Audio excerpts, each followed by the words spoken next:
Përshëndetje të dashur miq, kjo është një fotografi që ju shikoni që sot ka dalur në rrjetet sociale, është fotografia e Elionës duke përqafuar varin e nënës së saj.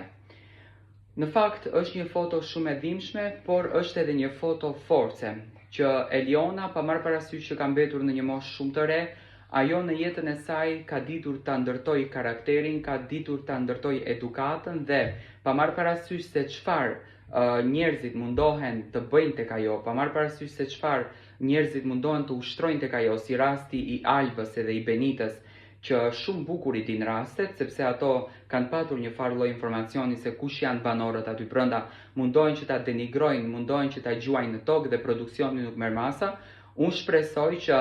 le të jetë kjo fotoja shembull që produksioni të merr masa dhe zarfi i zi të jepet vërtet aty ku duhet, sepse një vajzë e re me dhimbje kaq të madhe, me shpirtin kaq të thyer që nëna e saj duket normalisht si çdo nën që të mungon çdo ditë dhe Elionës i ka munguar nëna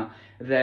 kujtimin të vetëm e ka këtë fotografin dhe momentet e bukura që ka kaluar me nënën e vet dhe të arrihet deri në këtë gjendje për një xhelozi dhe mlef që dikush nuk e pranojnë dot se një femër është më e mirë se ajo, se një femër është më e bukur se ajo, apo se një femër është më e suksesshme se ajo, dhe xhelozia e sjellën në këtë pikë. Unë uroj që sonte produksioni të merr vendimet e duhura që edhe publiku ta respektojë Big Brotherin ashtu siç Big Brotheri do ta respektojë vlerën e publikut dhe vlerën e banorëve brenda.